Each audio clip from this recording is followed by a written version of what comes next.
다 부질없다. 늙어서 혼자 살 준비하지 않으면 남은 인생이 지옥이 될 수도 있습니다.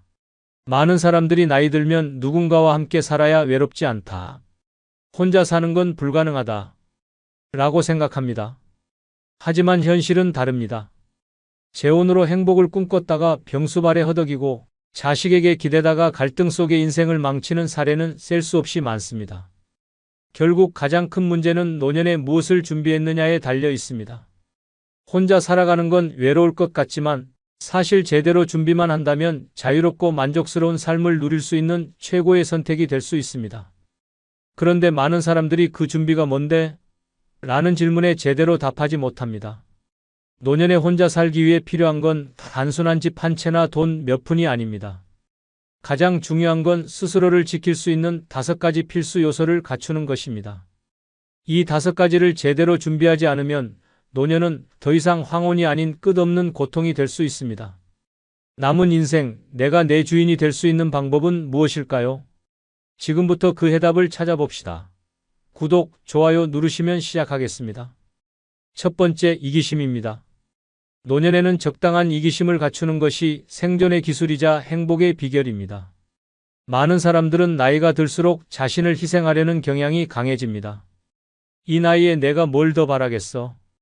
그냥 남들한테 잘하면 돼. 라고 스스로를 합리화하며 자신을 위해 살아가는 법을 잊어버립니다. 하지만 이기심 없이 남만 위해 사는 노년은 결국 상처와 후회로 점철된 삶으로 끝날 수 있습니다. 68세 김 씨는 자식들에게 모든 걸 희생하며 살아왔습니다. 은퇴 후에도 자식들의 부탁에 그래, 내가 도와줄게. 라며 남은 자금을 끌어모아 지원했습니다. 그런데 시간이 지나자 자식들의 태도는 점점 변했습니다. 엄마, 이번에 조금 더 빌려줘. 라는 말이 반복되었고 갚지 않는 돈은 쌓여만 갔습니다. 결국 김 씨의 통장은 텅 비었고 남은 노후는 더 이상 자신을 위한 시간이 아니었습니다.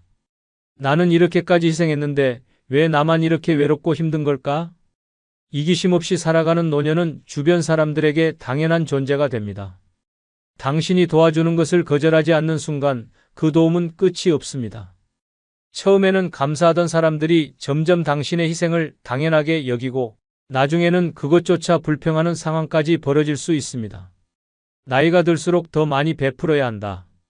라는 말은 잘못된 생각입니다. 이기심이란 타인을 외면하거나 배척하는 것이 아닙니다. 내가 내 삶의 주인이 되는데 필요한 건강한 방어선을 만드는 것입니다.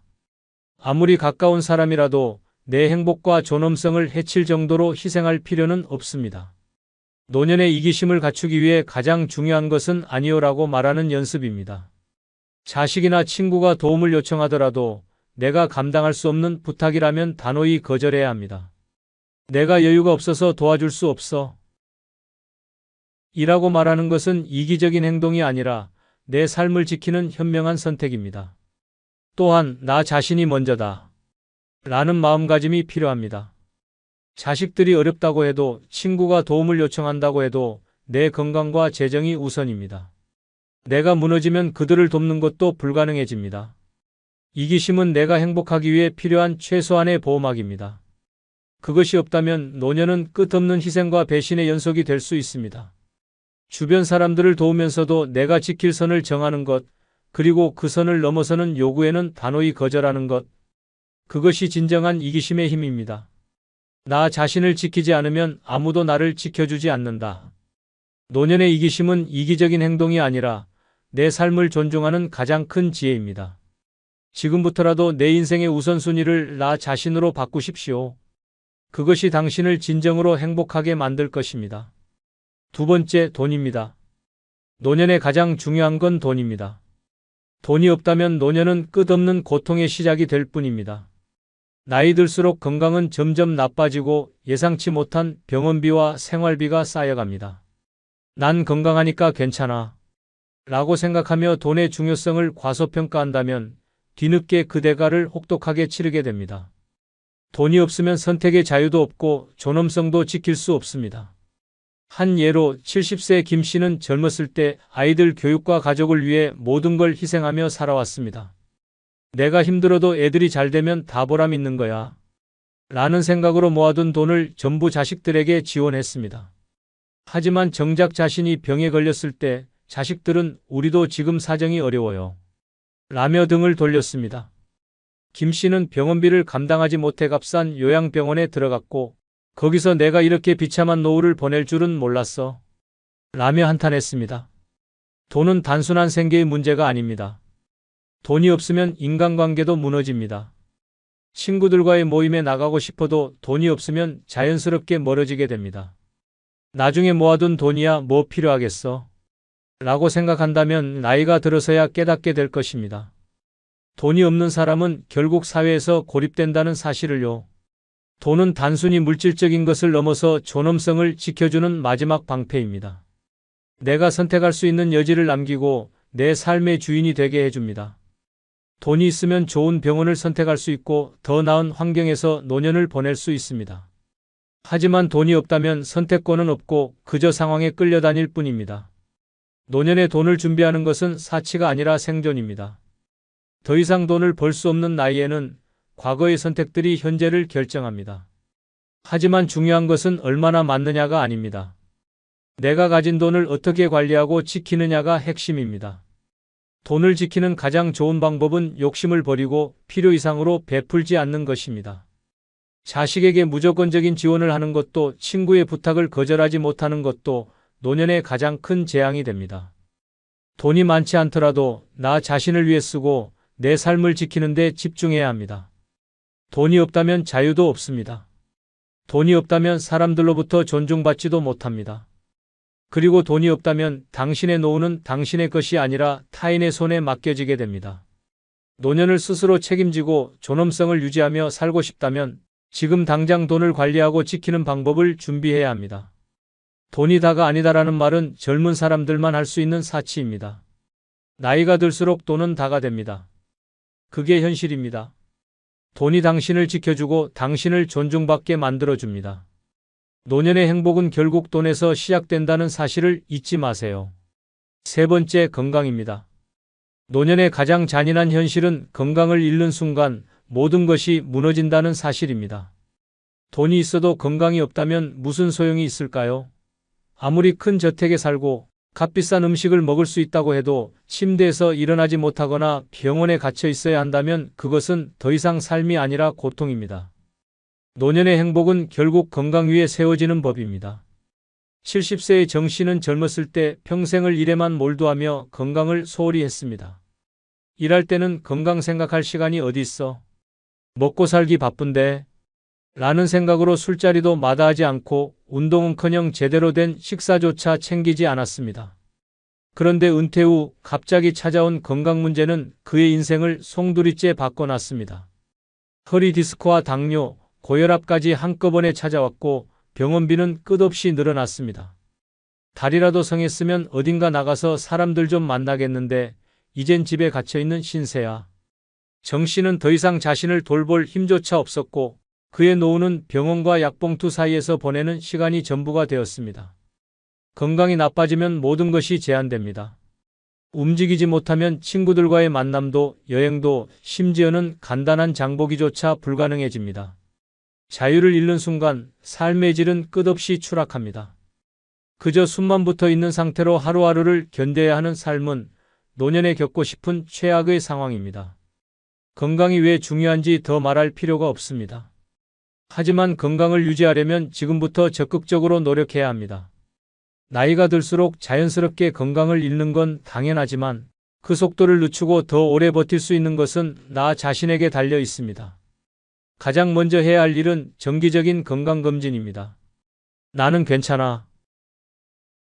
라는 생각은 버려야 합니다. 젊을 때는 작은 병이 금방 낫지만 노년에는 작은 병이 큰 위기로 번질 수 있습니다. 검진을 통해 내 몸의 상태를 정확히 알고 미리 대비하는 것이 중요합니다. 두 번째는 규칙적인 운동입니다. 거창한 운동이 아니라 매일 가벼운 걷기나 스트레칭으로도 충분합니다. 움직이지 않으면 몸은 굳어지고 굳어진 몸은 점점 더 움직이기 어려워집니다. 운동은 단순히 몸을 움직이는 것이 아니라 삶을 움직이게 만드는 가장 중요한 열쇠입니다. 마지막으로 올바른 식습관을 갖추는 것도 필수입니다. 나이가 들수록 소화 능력과 신체의 회복 능력이 떨어지기 때문에 무리한 식사나 불규칙한 식습관은 큰 위험이 됩니다. 영양을 고루 갖춘 식단과 적절한 섭취량을 지키는 것이 건강을 유지하는 핵심입니다. 건강을 잃으면 노후는 고통이 됩니다. 병원과 약봉투 속에 갇히고 간병인이 필요해지며 내 삶은 내 것이 아니게 됩니다. 건강은 나 자신을 지킬 수 있는 가장 중요한 무기입니다. 나중에 운동하지 뭐. 라는 생각은 결국 내 노후를 망치는 가장 큰 실수가 됩니다. 건강은 기다려주지 않습니다. 지금부터라도 건강을 돌보는 것이 나 자신을 위한 최고의 투자가 됩니다. 노년의 삶은 건강 위에 세워집니다. 건강이 없으면 자유도 행복도 존엄도 없습니다. 나이가 들어도 당당하고 활기차게 살아가려면 지금부터라도 내 몸과 마음을 돌보는 데 최선을 다해야 합니다. 건강이야말로 노후의 진정한 자산입니다. 네 번째, 자존감입니다. 노년의 가장 중요한 것은 나 자신을 사랑하고 존중하는 힘, 바로 자존감입니다. 노년이 되면 많은 사람들이 자존감을 잃기 쉽습니다. 젊었을 때는 일을 하고 가정을 꾸리고 사회에서 역할을 하며 내가 필요한 존재라는 사실을 느낄 수 있었습니다. 하지만 은퇴 후 혹은 자녀가 독립한 후에는 나는 이제 쓸모없는 존재인가? 라는 생각이 스멀스멀 올라오기 시작합니다.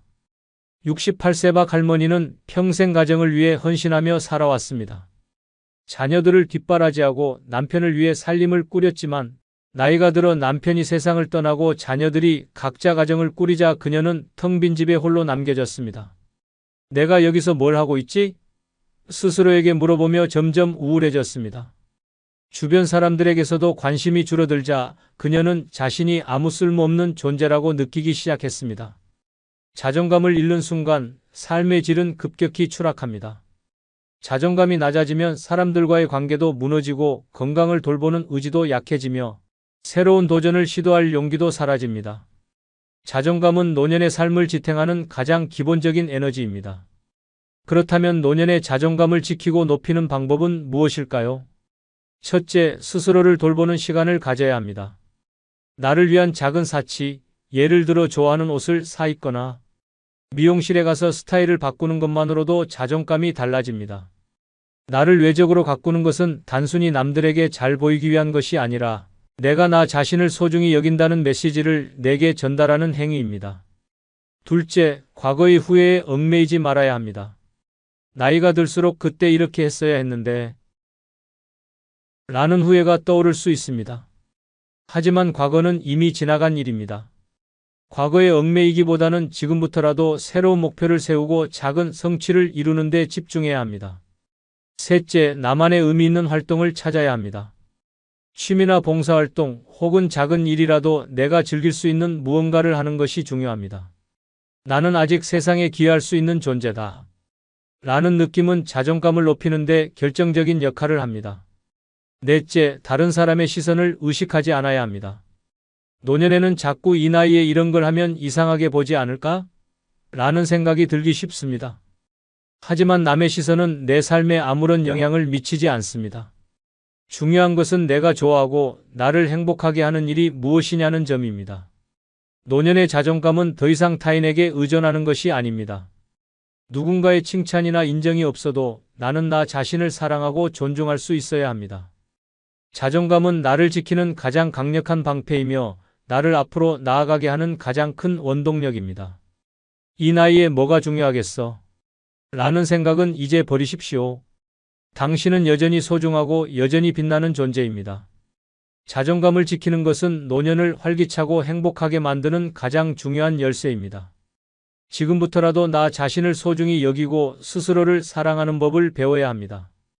자존감이 없으면 노년은 흔들리는 나무처럼 외로움과 불안에 시달릴 것입니다. 그러나 자존감이 있다면 어떤 상황에서도 당당하고 행복한 삶을 살아갈 수 있습니다. 당신은 지금도 충분히 가치 있는 사람입니다. 다섯 번째, 쓸모없는 인간관계의 정리입니다. 노년에는 진정으로 가치 있는 관계만 남겨야 합니다. 젊었을 때 우리는 인간관계가 많을수록 든든하다고 믿었습니다. 직장 동료, 동네 이웃, 자녀, 친구, 부모까지 끊임없이 관계를 맺으며 살았습니다. 하지만 은퇴 후 자녀가 독립하고 나면 대부분의 관계는 더 이상 필수가 아닙니다. 오히려 끊지 못한 인간관계가 당신의 시간과 에너지를 갉아먹는 짐이 됩니다. 억지로 유지하는 관계는 공허함만 남깁니다. 가끔씩 불편한 모임에 나가고 의미 없는 대화를 이어가다 보면 정작 나를 위해 써야 할 시간은 점점 줄어듭니다. 이런 관계들은 내가 힘들 때 도움을 줄 사람도 아니고 내 삶에 진정한 가치를 더해주지도 못합니다. 노년은 관계를 정리하고 가벼워져야 할 때입니다. 쓸모없는 인간관계를 끊으면 진정으로 소중한 관계가 빛을 발합니다. 내가 어려울 때 진심으로 곁에 있어줄 단 몇 명의 친구만으로도 충분합니다. 물론 관계를 끊는 일은 쉽지 않습니다. 하지만 내가 행복하지 않은 관계라면 과감히 정리해야 합니다. 내 삶은 나를 위해 살아가는 것입니다. 쓸모없는 관계를 정리하면 남은 시간을 온전히 나를 위해 쓸 수 있습니다. 노년의 인간관계는 양이 아니라 질입니다. 진짜 필요한 사람들과 함께하며 내 삶을 더 가볍고 행복하게 만들어 보세요. 70세 김 씨는 퇴직 후에도 다양한 모임과 인간관계를 유지하려고 애썼습니다. 늙어서 외로워지면 큰일이니까 라는 생각 때문이었습니다. 그는 매주 동창회에 나가고 동네 사람들과의 모임에도 빠지지 않았습니다. 하지만 시간이 지날수록 그 관계들이 자신을 행복하게 해주지 않는다는 사실을 깨달았습니다.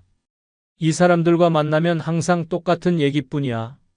어디가 아프다, 누가 잘됐다, 누가 못됐다. 어느 순간 김 씨는 깨달았습니다. 이 많은 관계가 내게 진정 필요한가? 진짜 필요한 순간, 예를 들어 몸이 아프거나 정신적으로 힘들 때, 그 모임 사람들 중 누구도 진심으로 그의 곁에 있어 주지 않았습니다. 대신 그는 의외로 가까운 친구 한 명이 병원에 데려가 주고 함께 고민을 나눠줬던 기억을 떠올렸습니다. 내가 아프거나 힘들 때 진짜로 내 옆에 있어줄 사람은 단 한두 명이면 충분하다. 쓸모없는 인간관계를 끊는 것은 단순히 사람을 멀리하는 것이 아닙니다. 내게 진정한 가치를 주는 관계를 남기고 나를 소모시키는 관계를 정리하는 것입니다. 노년에는 시간과 에너지가 가장 소중한 자원입니다.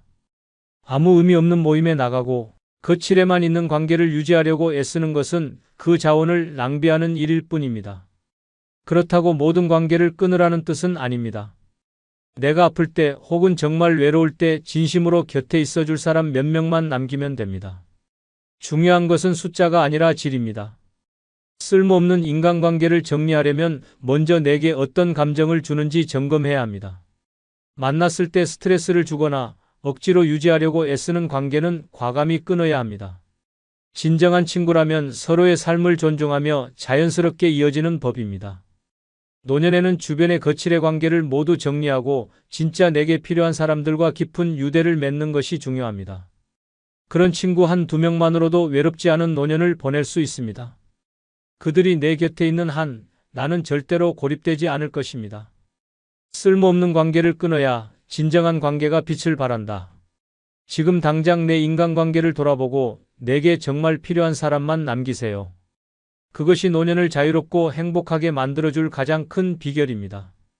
늙어서 혼자 사는 것이 두렵고 외로울 것 같다는 생각이 들 수도 있습니다.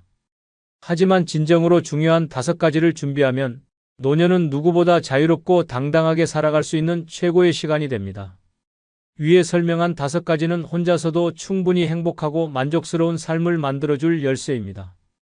지금까지는 가족과 사회를 위해 헌신하며 살아왔다면 이제는 오롯이 자신을 위한 삶을 살아야 할 때입니다.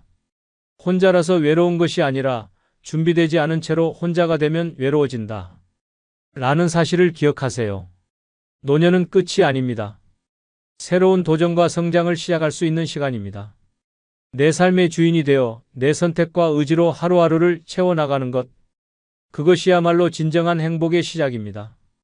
용기를 내십시오. 지금부터라도 자신을 위한 준비를 시작한다면 당신의 노년은 누구보다 찬란히 빛날 것입니다.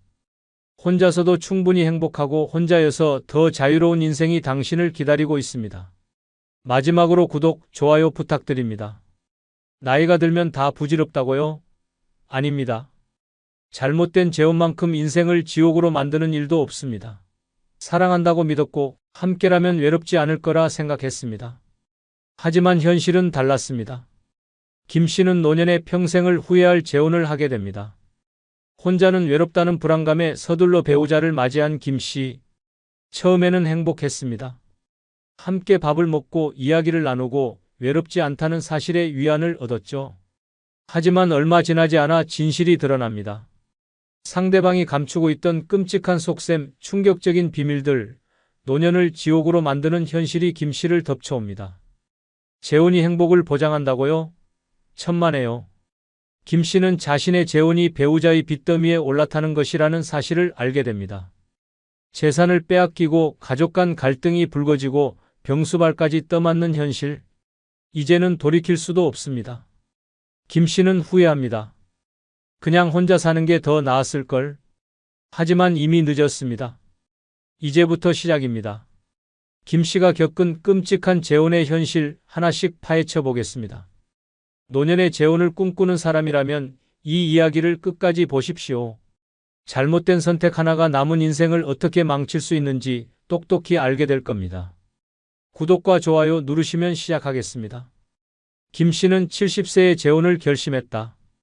평생 일만 하고 살아왔고 아내를 먼저 떠나보낸 뒤 외로움이 점점 커져갔다. 혼자 밥을 먹는 것도 싫고 명절 때 텅 빈 집이 더 이상 견딜 수 없었다. 남들처럼 나도 누군가와 다시 함께 할 수 있을까? 이 고민 끝에 김 씨는 새로운 배우자를 찾기로 결심했다. 지인의 소개로 만난 67세 박 씨. 그녀는 처음부터 다정했고 외로운 김 씨의 마음을 완전히 흔들어 놓았다. 이제 혼자 살지 마세요. 나랑 같이 따뜻한 노후 보내요. 이 한마디에 김 씨는 마음을 열었다. 나이가 들어서 하는 연애라 그런지 감정은 더 빠르게 깊어졌다. 손을 잡고 공원을 거닐며 함께 시장을 보러 다니며 김 씨는 마치 다시 젊어진 기분이었다. 이제 외로울 일 없겠다. 그렇게 그는 생각했다. 하지만 그게 얼마나 위험한 착각이었는지 그때는 몰랐다. 결혼 후 행복한 시간은 고작 한 달뿐이었다. 김 씨는 조금씩 박 씨의 이상한 행동을 눈치채기 시작했다. 첫째, 그녀는 늘 돈 문제를 언급했다. 우리 노후엔 돈이 필요해요. 집도 좀 손봐야 하고 생활비도 모아야죠. 둘째, 그녀는 김 씨의 재산 상태를 집요하게 물었다. 예전에 사업하셨다면서요? 집도 있으시고 연금도 받으시겠네요? 김 씨는 크게 신경 쓰지 않았다. 하지만 이 모든 게 덫이라는 걸 그는 깨닫지 못했다. 그리고 한 달 후 김 씨는 박 씨가 자신을 노리고 결혼했다는 사실을 알게 된다. 이제 막 시작된 결혼 생활이 지옥으로 변하기 시작했다. 김 씨는 결혼 후 한 가지 이상한 점을 느꼈다. 박 씨는 늘 돈이 필요하다고 말했다. 생활비가 부족해요. 이건 좀 도와주세요. 김 씨는 애초에 돈을 넉넉히 준비한 상태였기에 왜 돈이 계속 모자란 거지? 라는 의문이 들었다. 그러던 어느 날 그는 충격적인 사실을 알게 된다. 박 씨는 그에게 빚을 지고 있었다. 그것도 단순한 생활비 대출이 아니라 과거의 사업 실패로 인해 남은 엄청난 빚이었다. 김 씨는 이 사실을 박 씨에게 직접 들은 게 아니라 박 씨 몰래 우연히 본 우편물에서 알게 되었다. 그 편지에는 빚 독촉장이 있었다. 이게 다 뭐야? 김 씨가 따져 묻자 박 씨는 처음엔 당황하다가 이내 태연하게 말했다. 아, 그거요? 예전에 좀 힘들 때 빚을 졌어요. 근데 걱정하지 마세요. 내가 해결할 거예요. 하지만 김 씨는 그 말이 거짓이라는 걸 본능적으로 느꼈다. 그리고 몇 주 후 박 씨는 본색을 드러냈다. 당신이 좀 도와주면 안 돼요? 같이 사는 부부인데 서로 돕고 살아야죠. 처음에는 작은 금액이었지만 점점 더 큰 금액을 요구하기 시작했다. 내가 당신을 위해 희생하는 게 얼만데 이 정도도 못 해줘요? 김 씨는 고민에 빠졌다. 내가 이 사람을 사랑한다고 생각했는데 설마 돈 때문에 나랑 결혼한 건가? 그 순간 김 씨는 깨달았다. 이 결혼 뭔가 크게 잘못됐다. 하지만 그는 아직 빠져나올 생각을 하지 못했다. 이제 겨우 2달 차인데 이 결혼을 끝내야 할까? 아니면 참고 버텨야 할까? 김 씨의 악몽은 이제 막 시작되고 있었다. 김 씨는 결혼 후 2달 만에 이상한 점을 또 하나 발견했다. 통장 잔고가 줄어들고 있었다. 원래 노후를 대비해 꾸준히 모아둔 돈이 있었지만 결혼 후 생활비라는 명목으로 점점 줄어들고 있었던 것이다. 처음엔 큰 걱정을 하지 않았다. 부부가 함께 살면 생활비가 늘어나는 건 당연하지. 그렇게 생각했다. 하지만 뭔가 이상했다. 자잘한 지출뿐만 아니라 한 번에 큰 돈이 빠져나가는 일이 많아졌다. 어느 날 김 씨는 결정적인 장면을 목격했다. 박 씨가 자신 몰래 김 씨의 통장에서 돈을 인출하고 있었던 것이다. 이게 뭐 하는 짓이야? 김 씨가 소리를 지르자 박 씨는 당황한 표정을 짓더니 오히려 화를 냈다. 아니, 부부끼리 이 정도도 못 해줘요? 내가 뭐 남이야? 그 말에 김 씨는 순간 할 말을 잃었다. 정말 이게 정상적인 부부의 모습일까? 그는 생각했다. 하지만 박 씨는 멈추지 않았다. 당신이 돈 걱정 안 하게 내가 다 알아서 할 테니까 그냥 믿어요.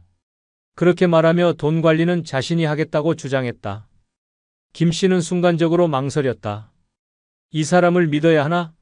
정말 다 내 행복을 위해서 하는 일인가? 하지만 그 순간 김 씨의 본능이 경고를 보냈다. 이거 잘못됐다. 하지만 이미 김 씨의 돈은 절반 이상 사라지고 있었다. 그리고 김 씨는 점점 박 씨에게 휘둘리기 시작했다. 이제 와서 헤어질 수도 없잖아. 그렇게 생각하는 순간 그는 이미 박 씨의 덫에 완전히 걸려든 것이었다. 김 씨는 결혼 6개월 차가 되면서 박 씨가 더 이상 숨기지도 않는다는 사실을 깨달았다. 이제는 돈을 요구하는 것이 너무도 당연하다는 듯 행동했다. 처음엔 미안한 척이라도 하더니 이제는 대놓고 김 씨의 지갑을 터는 일이 일상이 되어버렸다. 이번 달 카드값이 많이 나왔어. 당신이 좀 메꿔줘. 우리 집 인테리어 좀 바꿔야겠어. 돈 좀 내줘. 당신 연금 얼마 나오더라? 그거 다 나한테 주면 내가 관리할게. 김 씨는 처음엔 계속 거절했다. 하지만 박 씨는 거절을 용납하지 않았다. 나랑 사는 게 후회돼. 돈이 그렇게 아까우면 이혼해. 이 말에 김 씨는 멍해졌다. 이혼이라니? 처음에는 함께하면 외롭지 않을 거라 생각하고 시작한 결혼인데 이제는 돈 문제로 협박을 받는 신세가 된 것이다. 그리고 결정적인 사건이 터졌다. 어느 날 김 씨가 은행에 갔다가 동네 주민에게 뜻밖의 이야기를 듣게 되었다. 아이고 아저씨, 부인 되시는 분이 여기 은행에서 당신 앞으로 대출 받을 수 있는지 문의하셨던데요. 그 순간 김 씨는 머리가 띵해졌다. 박 씨가 김 씨의 이름으로 돈을 빌리려 했다는 것. 김 씨는 그제야 박 씨가 처음부터 돈을 노리고 결혼했다는 사실을 확신하게 되었다. 하지만 이미 늦었다. 이제 김 씨는 완전히 박 씨의 덫에 걸려버린 상태였다. 빠져나갈 방법은 없을까? 이 결혼을 깨고 다시 자유를 찾을 방법은 없는 걸까? 김 씨의 악몽은 이제 점점 더 깊어지고 있었다. 김 씨는 이제 벼랑 끝에 서 있었다. 박 씨가 자신의 이름으로 대출을 받으려 했다는 사실을 알고 나서야 이 결혼이 완전히 잘못되었다는 걸 확신했다. 집도 박 씨가 반은 자기 몫이라고 주장하고 있었다. 심지어 김 씨가 조금이라도 반항하려 하면 박 씨는 더 큰 목소리로 소리를 질렀다. 내가 당신한테 얼마나 잘했는데 이제 와서 날 버리겠다고? 나 없이 살 자신 있어? 당신 혼자 살다가 죽으면 장례나 치러줄 사람 있겠어? 김 씨는 그 말을 듣고 멍해졌다. 맞는 말 같기도 했다. 지금 박 씨와 헤어진다면 다시 혼자가 되는 것이다. 그런데 생각해보니 이 결혼을 유지한다고 해서 행복할 것도 없었다. 박 씨는 김 씨를 진짜 남편으로 생각하지 않았다. 그저 돈줄로만 보고 있었을 뿐. 김 씨는 점점 극단적인 생각을 하기 시작했다. 이대로 죽을 때까지 돈만 뜯기다가 끝나는 걸까? 그냥 내 모든 걸 포기해야 할까? 그런 고민이 머릿속을 가득 채웠다. 그러다 어느 날 결정적인 사건이 터졌다. 김 씨는 우연히 박 씨가 다른 사람과 통화하는 것을 듣게 되었다. 응, 돈은 거의 다 정리했어. 이제 저 인간이 남은 집까지 내주면 끝이야. 김 씨는 그 말을 듣고 피가 거꾸로 솟는 느낌이었다. 박 씨는 처음부터 이혼할 계획이었다. 모든 재산을 빼앗고 김 씨를 빈털터리로 만든 뒤 자신은 떠날 계획이었던 것이다. 그 순간 김 씨는 결심했다. 더 이상 이렇게 당하고만 있을 수 없다. 박 씨보다 한 수 먼저 움직여야 한다. 그리고 김 씨는 인생에서 가장 큰 결정을 내리게 된다. 김 씨는 박 씨에게 들키지 않도록 조용히 계획을 세웠다. 재산을 지키기 위해 남아있는 돈을 정리하고 법적인 도움을 받을 방법을 찾기 시작했다. 처음엔 너무 늦은 것 같았지만 김 씨는 포기하지 않았다. 첫 번째로 변호사를 찾아갔다. 김 씨는 지금까지의 모든 상황을 설명했고 변호사는 단호하게 말했다. 당장 재산을 보호해야 합니다. 그리고 상대방이 재산 분할을 주장하지 못하도록 서류 정리를 하셔야 해요. 김 씨는 변호사의 조언을 받아들여 자신의 남은 돈을 보호하는 법적 조치를 취했다. 그리고 박 씨가 몰래 가져간 돈에 대한 증거를 확보했다. 통장 거래 내역, 박 씨가 김 씨 몰래 빼돌린 돈, 대출 시도까지 모두 증거를 모았다. 두 번째로 주변의 도움을 받았다.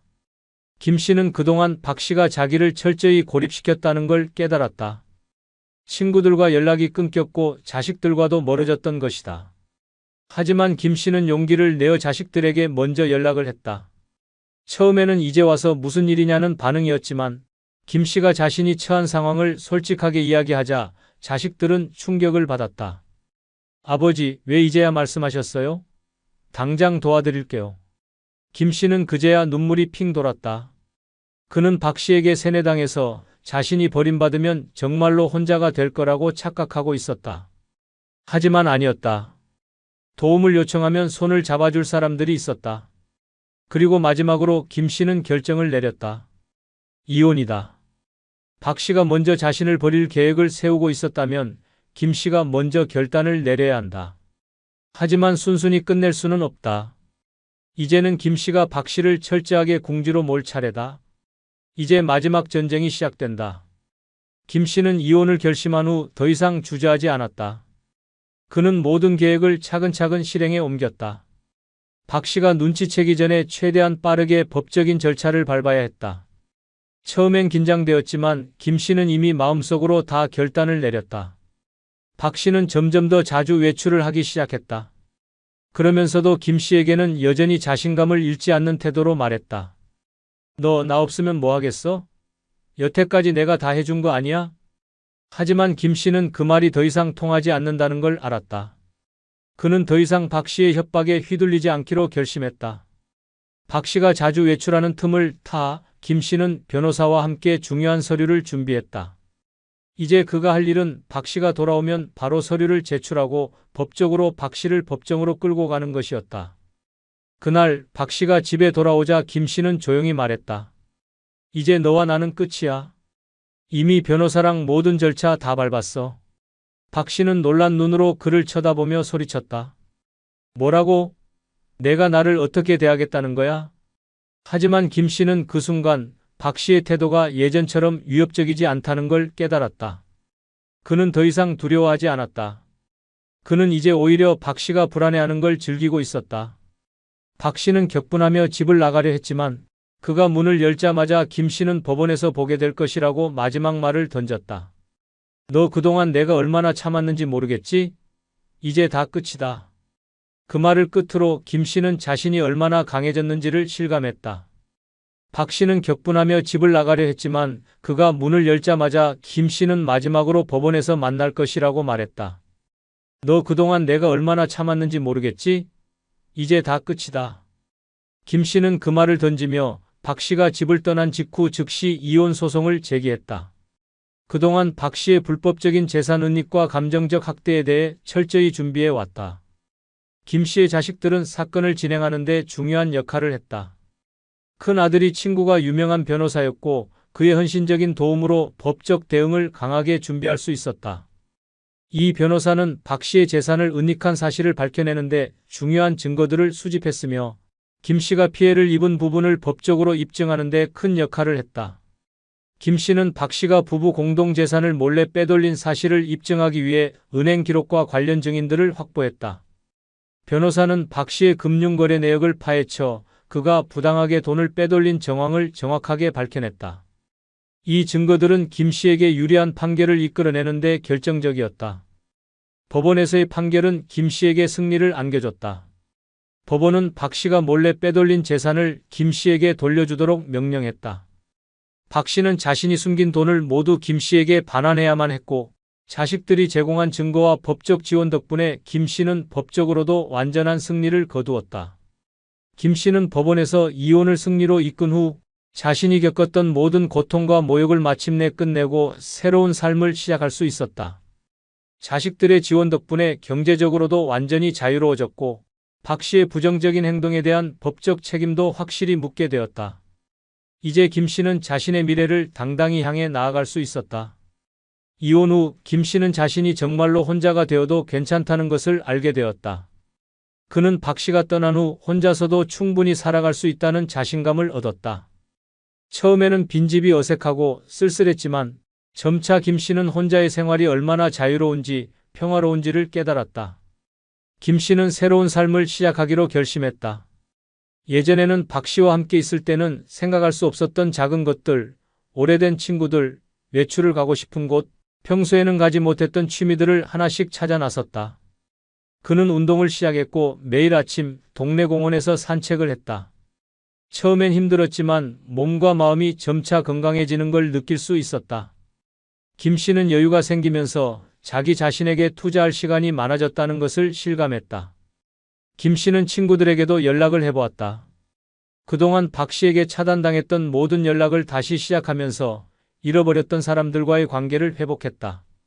그는 점차 사람들과 함께하는 시간을 즐겼고 그들로부터 지지를 받으면서 더 이상 혼자가 아니란 사실의 안도감을 느꼈다. 김 씨의 인생은 이제 완전히 달라졌다. 그는 더 이상 박 씨의 그늘에서 살아가고 있지 않았다.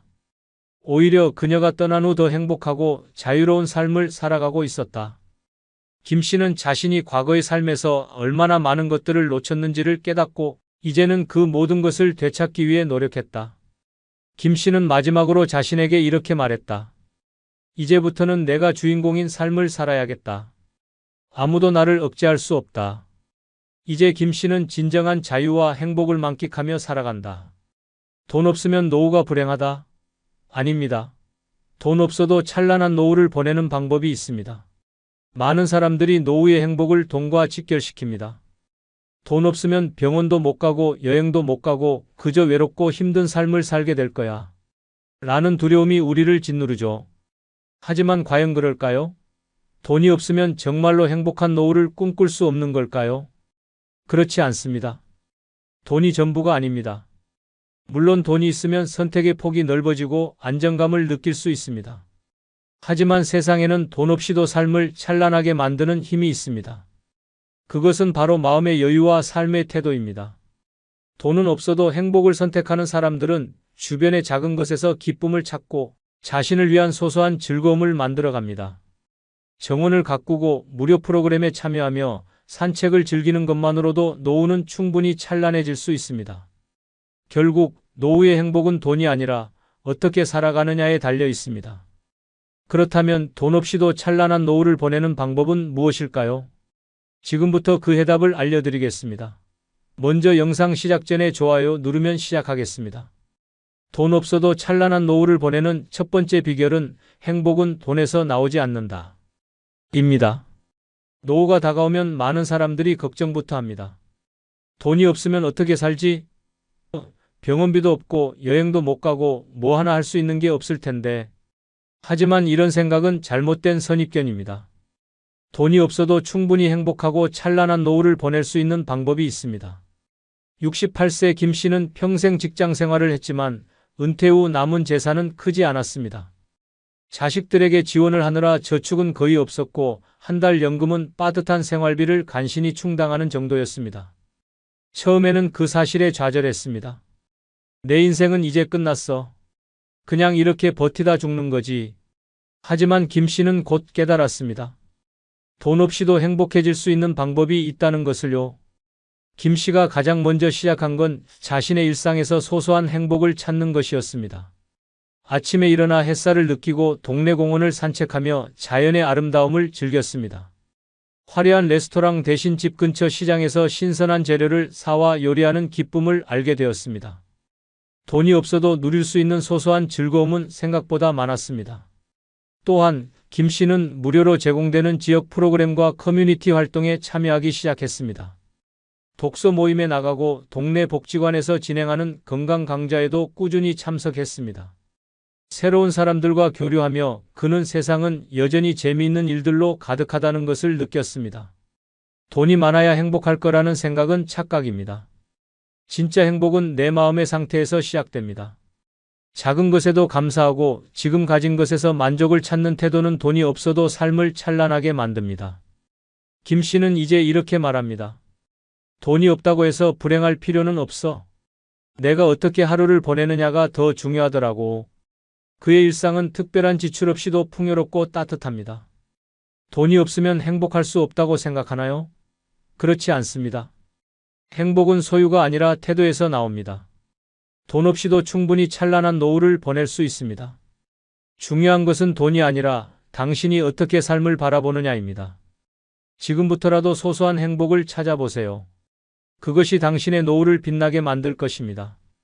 두 번째 비결은 관계를 활용하라. 의존이 아닌 교류로 만드세요. 입니다. 돈이 없을수록 인간관계는 삶의 중요한 자산이 됩니다. 하지만 여기서 중요한 건 단순히 사람을 많이 아는 게 아닙니다. 내 삶을 풍요롭게 만들어줄 건강한 관계를 맺고 그것을 잘 활용하는 것이 핵심입니다. 70세 정 씨는 은퇴 후 혼자 살며 빠듯한 연금 생활을 하고 있었습니다. 처음에는 돈 걱정 때문에 누구와도 연락을 끊고 집에 틀어박혀 있었습니다. 하지만 점점 외로움이 커지고 삶의 의미를 잃어가는 기분이 들었습니다. 어느 날 우연히 동네 모임에 나간 그는 새로운 사람들을 만났고 그들과의 관계가 그의 노후를 완전히 바꿔놓았습니다. 정 씨는 사람들과의 교류를 통해 다양한 도움과 정보를 얻었습니다. 한 친구는 근처 무료 건강검진 정보를 알려줬고 또 다른 친구는 저렴한 취미활동 장소를 추천해줬습니다. 그는 점점 더 많은 사람들과 연결되었고 그들로부터 삶의 활력을 얻었습니다. 돈은 관계를 통해 보완할 수 있습니다. 외롭고 고립된 생활을 벗어나 사람들과의 교류 속에서 새로운 기회를 발견할 수 있습니다. 하지만 여기서 중요한 점은 도움을 받기만 하는 관계가 아닌 상호 교류하는 관계를 만드는 것입니다. 내가 먼저 상대를 존중하고 작은 도움이라도 줄 수 있다면 그 관계는 더 단단해집니다. 또한 사람들과 함께할 때는 내가 가진 것을 활용하는 것도 중요합니다. 정 씨는 요리에 자신이 있었고 친구들을 초대해 소박한 음식을 대접했습니다. 내가 가진 작은 것으로도 행복을 나눌 수 있다. 는 사실이 그를 더 즐겁고 당당하게 만들었습니다. 노년의 인간관계를 활용하는 것은 단순히 사람들에게 의지하는 것이 아닙니다. 서로의 삶을 공유하며 필요한 도움을 주고받고 함께하는 기쁨을 느끼는 것입니다. 돈으로 살 수 없는 것은 진정한 인간관계에서만 얻을 수 있습니다. 정 씨는 이제 이렇게 말합니다. 돈보다 소중한 건 나를 이해해주고 함께 웃어줄 사람들이다. 그는 그 관계들을 통해 외로움을 극복했고 경제적으로도 더 나은 선택을 할 수 있었습니다. 돈이 없다고 혼자 고립되지 마세요. 사람들과의 관계를 통해 삶의 새로운 가능성을 발견할 수 있습니다. 돈이 아닌 사람 속에서 행복의 열쇠를 찾는 것, 그것이야말로 찬란한 노후를 보내는 두 번째 비결입니다. 돈 없어도 찬란한 노후를 보내는 세 번째 비결, 내가 지나온 세월을 사랑하라. 입니다. 노년이 되면 많은 사람들이 과거를 돌아보며 후회에 빠지곤 합니다. 그때 그렇게 하지 않았더라면 왜 나는 더 열심히 살지 못했을까? 라는 생각이 머릿속을 떠나지 않죠. 하지만 이런 후회는 현재의 나를 괴롭히고 앞으로 나아갈 힘을 갉아먹을 뿐입니다. 노후를 찬란하게 보내고 싶다면 먼저 내가 지나온 세월을 사랑하는 법을 배워야 합니다. 70세 김 씨는 은퇴 후 과거의 선택들을 끊임없이 되새겼습니다. 대학 진학을 포기한 것, 사업 실패로 잃은 돈, 자녀들에게 더 해주지 못한 것 등 과거의 결정들이 그의 마음을 무겁게 짓눌렀습니다. 그는 내 삶은 실패투성이야 라며 자신을 책망했고 이런 후회는 그의 노년을 우울하게 만들었습니다. 어느 날 김 씨는 오래된 사진첩을 꺼내 들었습니다. 사진 속 젊은 시절의 자신을 보며 문득 깨달았습니다. 그때도 나는 최선을 다했잖아. 그는 자신이 했던 노력과 선택이 그 순간의 최선이었다는 것을 인정하기 시작했습니다. 과거는 내가 오늘을 살아가는 바탕이 되었다. 김 씨는 그렇게 생각하기 시작하면서 마음의 짐을 내려놓았습니다. 후회 대신 과거의 경험에서 배운 교훈에 감사하며 지나온 세월도 내 삶의 일부이고 사랑할 가치가 있다. 는 태도로 변했습니다. 내가 지나온 세월을 사랑하는 것은 단순히 과거를 미워하는 것이 아닙니다. 내가 걸어온 길에 스스로에게 자부심을 느끼고 잘못된 선택까지도 내 삶을 더 단단하게 만들어준 경험으로 받아들이는 것입니다. 지나온 세월을 사랑하면 노후는 더 이상 후회와 자책의 시간이 아닙니다. 오히려 지금 이 순간을 더 풍요롭게 만드는 출발점이 됩니다. 과거를 사랑하는 마음이 들 때 현재의 내가 더욱 소중하게 느껴지고 앞으로의 삶도 더 긍정적으로 바라볼 수 있게 됩니다. 내가 겪었던 모든 순간이 지금의 나를 만든 것이다. 라는 마음으로 지나온 세월을 안아주세요. 돈이 없어도 내 인생을 사랑하는 법을 배우는 순간 당신의 노후는 찬란하게 빛날 것입니다. 돈 없어도 찬란한 노후를 보내는 네 번째 비결은 몸이 자산이다. 건강에 투자하라. 입니다. 돈이 부족한 노후에도 행복을 유지하는 가장 큰 비결 중 하나는 건강을 지키는 것입니다. 건강은 노후의 삶을 좌우하는 가장 중요한 자산입니다. 돈이 많아도 몸이 아프면 아무것도 누릴 수 없지만 건강하기만 하면 돈이 없어도 활기차고 만족스러운 삶을 살아갈 수 있습니다. 74세 박 씨는 퇴직 후 소박한 생활을 이어가고 있었습니다. 큰 지출을 할 수 있는 여유는 없었지만 매일 아침 동네 공원을 산책하며 건강을 관리하는 것이 그의 일상이었습니다. 그는 무료로 진행되는 지역 요가 강좌에 참여하고 집에서 간단한 스트레칭과 체력 운동을 병행했습니다.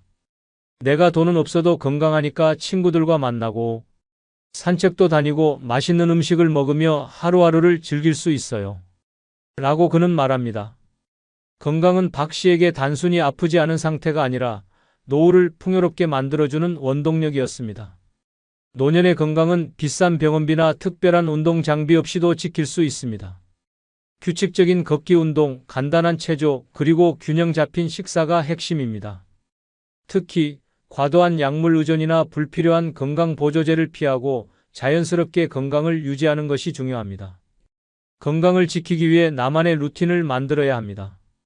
매일 일정한 시간에 산책을 하고 몸에 좋은 음식을 직접 만들어 먹으며 수면 시간을 규칙적으로 유지하는 것만으로도 삶의 질은 크게 향상됩니다. 또한 건강은 단순히 신체적인 것에만 국한되지 않습니다. 정신적인 건강도 노후를 찬란하게 만드는 중요한 요소입니다. 마음의 평화를 유지하고 스트레스를 줄이는 습관을 들이세요. 명상이나 심호흡 같은 간단한 방법으로도 정신적인 안정감을 얻을 수 있습니다. 노후에는 병원에 자주 가지 않도록 예방이 중요합니다. 정기 건강검진을 통해 몸 상태를 꾸준히 체크하고 작은 이상이라도 미리 발견하여 관리하면 큰 병으로 이어지는 것을 막을 수 있습니다. 박 씨는 이렇게 말합니다. 돈이 없으면 병원에 자주 가는 게 얼마나 부담되는지 몰라요. 그래서 저는 병원에 가지 않을 만큼 건강을 유지하려고 노력해요. 그게 제가 돈을 절약하고 행복하게 사는 방법이에요. 건강은 노후를 지탱하는 가장 중요한 기반입니다. 몸이 아프면 모든 일이 멈추고 경제적인 부담은 배가 됩니다. 하지만 건강을 잘 유지하면 돈이 없어도 내가 하고 싶은 일을 하며 활기찬 삶을 살 수 있습니다. 건강은 나의 가장 큰 자산이다. 돈 없이도 몸과 마음을 돌보는 습관을 통해 노후를 찬란히 빛낼 수 있습니다. 오늘부터라도 내 몸에 투자하세요. 그것이야말로 노후를 위해 가장 현명한 선택입니다. 돈 없어도 찬란한 노후를 보내는 다섯 번째 비결은 삶의 의미를 찾아라. 입니다. 노후의 삶이 공허해지고 무의미하게 느껴지는 이유는 삶의 방향성을 잃어버렸기 때문입니다. 돈이 없어도 찬란한 노후를 보낼 수 있는 가장 중요한 방법 중 하나는 나만의 삶의 의미를 발견하는 것입니다. 71세 정 씨는 은퇴 후 처음 몇 년간 아무것도 하지 않은 채 시간을 흘려보냈습니다. 하루 종일 TV를 보거나 길게 낮잠을 자며 무료한 나날을 보냈죠. 처음에는 평생 고생했으니 이제 좀 쉬자 라고 생각했지만 시간이 갈수록 그는 자신이 점점 무기력해지는 것을 느꼈습니다. 어느 날 정 씨는 문득 내가 왜 이렇게 사는 거지? 라는 생각이 들었습니다. 그는 오래전부터 하고 싶었던 봉사활동을 떠올렸습니다. 지역 복지관에서 아이들에게 책을 읽어주는 일을 시작했는데 단순히 시간을 때우는 일이 아니라 아이들의 웃음소리를 들으며 삶의 에너지를 되찾기 시작했습니다. 그는 이렇게 말합니다. 돈은 없어도 내가 누군가에게 필요한 사람이 된다는 것이 이렇게 행복한 일인지 몰랐어요. 삶의 의미는 거창한 목표에서 나오지 않습니다. 때로는 작은 일상 속에서 찾을 수 있습니다. 오랫동안 잊고 지냈던 취미를 다시 시작하거나 내가 잘하는 것을 통해 누군가에게 도움을 줄 수 있는 일을 찾는 것만으로도 충분합니다. 삶의 의미를 찾기 위해 중요한 것은 나만의 이유를 만드는 것입니다. 그것이 봉사활동이든 글을 쓰는 것이든 아니면 단순히 가족들과 더 많은 시간을 보내는 것이든 상관없습니다. 나를 움직이게 하고 하루하루를 살아가는 동기를 부여하는 것이라면 무엇이든 좋습니다. 돈이 없어도 삶의 의미를 찾으면 하루하루가 특별해집니다. 소소한 일이라도 내가 그것의 가치를 느끼고 내 삶의 목적이 있다고 생각하면 돈으로는 살 수 없는 만족감을 느낄 수 있습니다. 또한 삶의 의미는 내가 가진 것을 나누는 데서도 발견됩니다. 75세 박 씨는 경제적으로 여유가 없었지만 자신이 할 수 있는 한 가지를 찾았습니다. 그는 동네 어르신들에게 스마트폰 사용법을 가르치기 시작했습니다. 제가 가진 작은 재능이라도 누군가에게 도움이 된다면 그걸로 제 삶도 더 빛날 수 있죠. 라고 그는 말합니다. 삶의 의미는 외부에서 찾는 것이 아니라 스스로 만들어가는 것입니다. 내가 누구인지, 무엇을 좋아하는지, 어떤 일을 할 때 가장 행복한지 생각해 보세요. 돈이 없어도 내가 존재하는 이유를 발견하면 노후는 더 이상 공허하지 않습니다. 삶은 그저 사라지는 시간이 아니라 의미를 채워가는 여정이다. 돈이 없어도 내가 가야 할 길을 찾고 나만의 이유를 만들어 가세요. 그것이 노후를 찬란하게 만드는 5번째 비결입니다. 돈 없어도 찬란한 노후를 보내는 6번째 비결은 혼자만의 시간을 즐겨라. 입니다. 노후를 혼자 보낸다는 생각만으로도 외롭고 쓸쓸하게 느껴지는 사람들이 많습니다. 하지만 혼자만의 시간을 즐길 수 있는 능력은 노후를 찬란하게 만드는 중요한 열쇠입니다. 다른 사람들에게 끌려다니거나 주변을 채우려고 애쓰는 대신 혼자여도 충분히 행복하다 고 느낄 수 있다면 노후는 완전히 새로운 세계로 변합니다. 73세 최 씨는 자녀들이 모두 독립하고 배우자마저 먼저 떠나면서 홀로 남았습니다. 처음에는 주변 사람들에게 의지하려고 애썼지만 점점 고립된 느낌이 들었습니다. 왜 나는 혼자일까? 왜 이렇게 쓸쓸할까? 라고 생각하며 우울해졌습니다. 그러던 어느 날 그는 스스로에게 질문을 던졌습니다. 내가 혼자 시간을 보내면서도 즐길 수 있는 건 뭐지? 그날 이후 최 씨는 새로운 취미를 찾아보기 시작했습니다. 그는 일단 책을 읽기 시작했고 이어서 작은 수첩에 일기를 쓰는 습관을 들였습니다. 그러다 문득 혼자 카페에 가서 커피 한 잔을 마시며 세상을 관찰하는 것이 얼마나 큰 즐거움인지 깨달았습니다. 혼자서도 충분히 풍요롭다. 최 씨는 이렇게 깨달았습니다. 그 이후로 그는 혼자 여행을 떠나기도 하고 영화를 보고 요리를 배우며 시간을 보냈습니다. 혼자만의 시간을 즐기는 것은 자신을 더 잘 알게 되는 과정입니다. 돈이 필요하지도 않습니다. 좋아하는 음악을 들으며 커피 한 잔을 마시는 것, 동네를 산책하며 하늘을 바라보는 것, 혹은 오래된 사진첩을 꺼내보며 추억에 잠기는 것만으로도 충분합니다. 많은 사람들이 혼자 있는 것을 두려워합니다. 하지만 혼자만의 시간을 잘 활용하면 그 시간이 오히려 내 삶을 더 깊고 풍요롭게 만들어줍니다. 노년에는 더 이상 누군가를 위해 살아갈 필요가 없습니다. 이제는 나 자신과 시간을 보내는 법을 배워야 할 때입니다. 또한 혼자 있는 시간을 좋아하게 되면 다른 사람들과의 관계도 더 건강해집니다.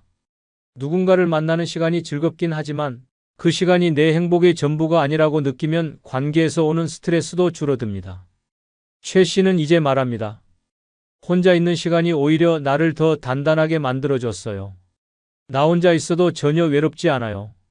그는 더 이상 누구에게 의지하려고 하지 않으며 혼자만의 시간을 온전히 즐기고 있습니다. 혼자만의 시간을 잘 활용하는 법을 배우세요. 내 삶을 온전히 즐길 수 있는 방법을 찾아보세요. 노후의 행복은 결국 내가 나와 잘 지내는 방법을 아는 것에서 시작됩니다. 돈 없이도 나 자신과 함께하는 시간만으로 충분히 찬란한 삶을 살 수 있습니다. 혼자라는 것이 두려운 것이 아니라 혼자 있는 시간을 즐길 줄 모르는 것이 두려운 것입니다. 지금부터라도 혼자만의 시간을 즐기는 법을 배우세요. 그것이 노후를 빛나게 만드는 6번째 비결입니다. 돈 없어도 찬란한 노후를 보내는 7번째 비결은 지금까지 무탈하게 살아온 것에 감사하라. 입니다. 노년에 접어들면 많은 사람들이 내가 이루지 못한 것들, 하지 못했던 선택들에 대해 후회하며 자신을 탓하곤 합니다. 하지만 잠시 멈춰서 생각해 보세요.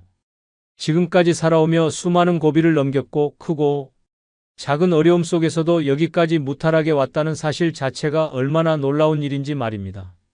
73세 박 씨는 늘 자신의 삶이 부족하다고 느꼈습니다.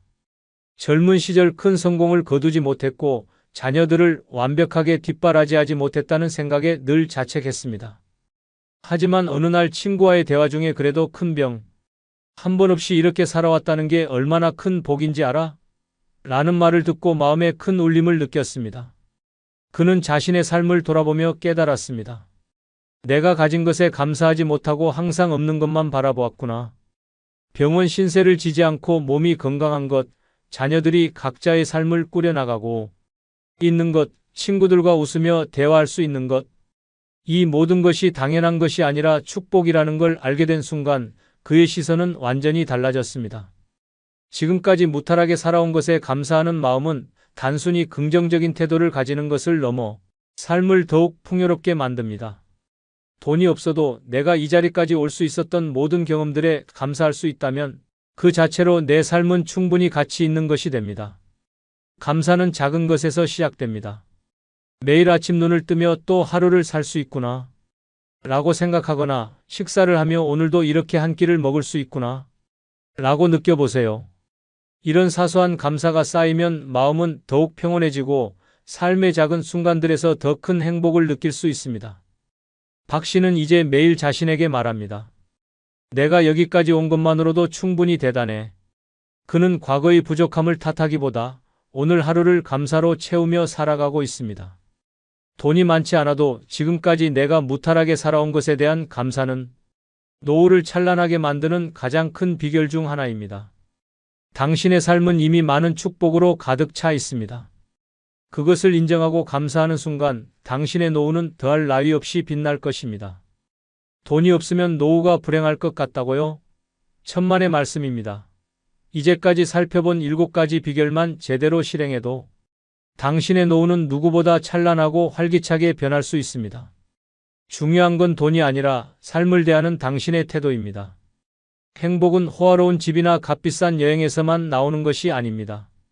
소소한 즐거움을 발견하고 진정으로 가치 있는 관계를 맺고 무엇보다 자신을 돌보며 살아가는 태도에서 진짜 행복이 피어납니다. 건강한 몸, 소중한 관계, 나만의 의미를 찾는 삶은 돈이 없어도 충분히 누릴 수 있는 것들입니다. 돈이 없으면 내 삶은 초라하다 라는 생각은 버리세요. 오히려 내가 가진 것들로 얼마나 빛나게 살 수 있을까? 를 고민해야 합니다. 내 주변의 작은 것들, 일상에서 누릴 수 있는 소소한 행복은 결코 돈으로 살 수 없습니다. 이제는 노후를 두려워하지 마세요. 지금부터라도 나 자신을 위한 시간을 만들고 나만의 행복 비결을 찾아보세요. 돈 없어도 찬란한 삶은 충분히 가능합니다. 당신의 노후는 당신이 어떻게 살아가느냐에 달려 있습니다. 자, 이제부터 더 찬란한 노후를 위해 나만의 길을 만들어 보세요. 행복한 노후는 당신의 선택입니다. 이번 영상이 마음에 드셨다면 좋아요 꼭 눌러주십시오. 새해 큰 복 받으십시오. 65세 박 씨는 아내를 먼저 떠나보낸 후 10년 넘게 혼자 살아왔다. 처음에는 자유로운 혼자만의 생활이 편했지만 시간이 지날수록 외로움이 커졌다. 평생 같이 했던 사람 없이 늙어가는 게 이렇게 쓸쓸한 일이었나? 집안은 조용했고 밥을 차려 먹어도 대화할 사람이 없었다. 그러던 어느 날 지인의 소개로 62세 김 씨를 만났다.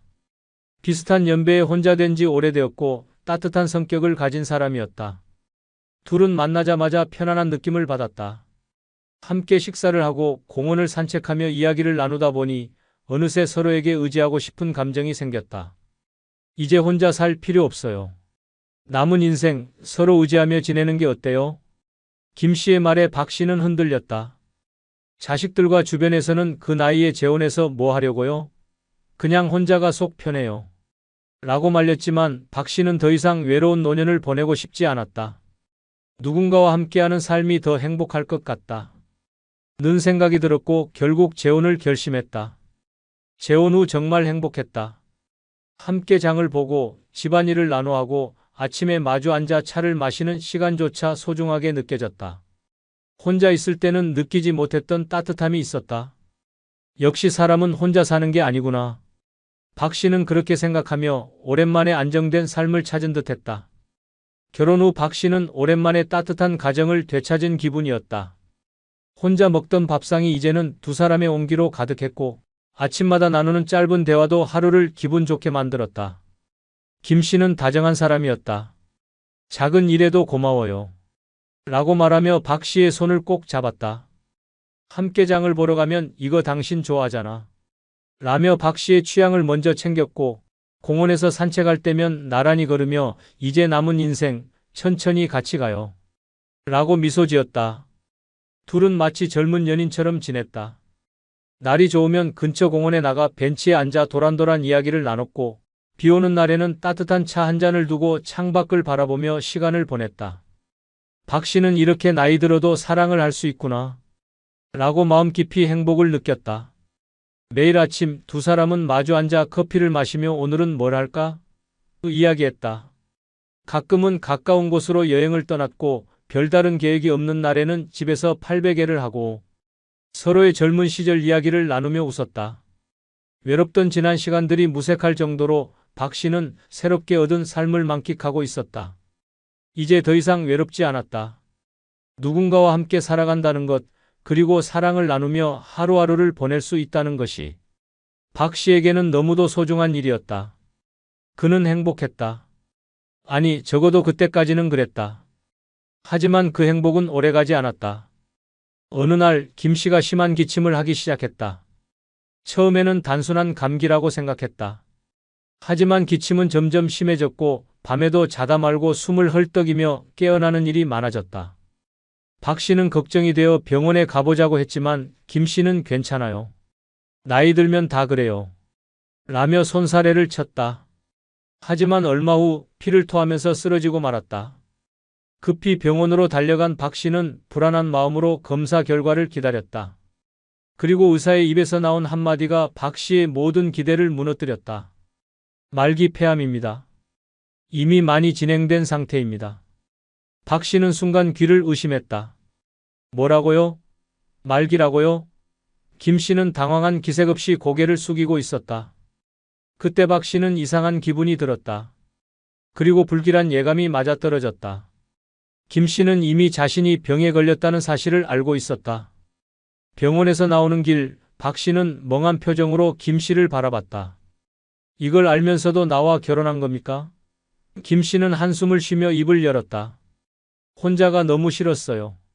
그리고 아문 줄은 몰랐어요. 그제야 모든 것이 이해됐다. 재혼을 서두르던 이유, 건강검진을 피하던 태도, 잦은 기침까지 박 씨는 숨이 막혀왔다. 자신이 지금까지 쌓아온 새로운 행복이 속임수 위에 세워진 모래성이었다는 사실이 충격적이었다. 하지만 이미 늦었다. 결혼 서류는 접수되었고 그는 이제 환자의 남편이었다. 병수발과 끝없는 경제적 부담, 그리고 무너지는 정신까지 박 씨의 인생은 그날부터 지옥으로 변하기 시작했다. 병원에서 돌아온 날, 박 씨는 밤새 잠을 이루지 못했다. 이제 어떻게 해야 하지? 머릿속이 복잡했다. 사랑하는 사람과 남은 시간을 함께하고 싶었지만 그가 말기암이라는 사실을 알았을 때의 충격은 너무 컸다. 결혼 전에 말이라도 해줬다면 적어도 준비는 했을 텐데. 하지만 이제 돌이킬 수 없었다. 그는 이미 이 결혼에 덫에 걸려 있었다. 김 씨의 상태는 빠르게 악화됐다. 처음에는 기침 정도였지만 며칠이 지나면서 음식을 제대로 삼키지 못하고 몸을 제대로 가누지 못하는 상황이 되었다. 병원에 다시 가자 의사는 말했다. 지금부터는 간병이 필수입니다. 환자가 스스로 움직일 수 없기 때문에 보호자가 24시간 곁에 있어야 합니다. 그 말이 끝나자마자 박 씨는 자신의 인생이 송두리째 무너지고 있다는 사실을 깨달았다. 하지만 운명이라고 생각했다. 잠시나마 내게 행복을 준 김 씨를 매몰차게 외면하기가 어려웠다. 하루 종일 병원에서 김 씨를 돌봤다. 침대에서 일으켜 세우고 식사를 떠먹이고 약을 챙겼다. 밤에도 몇 번씩 일어나 김 씨를 화장실에 데려가야 했고 기침이 심해질 때마다 등을 두드려주며 잠 한숨 제대로 자지 못하는 날이 계속됐다. 병수발이 시작된 지 한 달 만에 박 씨는 이미 탈진 상태가 되었다. 몸은 천근만근 무겁고 허리는 아프고 손목에는 파스가 떨어질 날이 없었다. 이게 내가 꿈꾸던 노년이었나? 스스로에게 묻고 또 물었다. 하지만 가장 큰 문제는 따로 있었다. 병원비였다. 김 씨는 이미 항암 치료를 받을 수 없는 상태였지만 통증을 줄이기 위해 지속적인 치료와 약물이 필요했다. 처음에는 어떻게든 감당해보자 고 생각했다. 하지만 병원비는 상상을 초월했다. 검사비, 약값, 입원비까지 매달 수백만 원이 나갔다. 박 씨는 은퇴 후 모아둔 돈으로 버텨보려 했지만 통장은 급속도로 비어갔다. 결국 그는 자식들에게 전화를 걸었다. 얘들아, 아빠가 좀 힘든 상황이야. 병원비가 너무 많이 나가는데 조금이라도 도와줄 수 있겠니?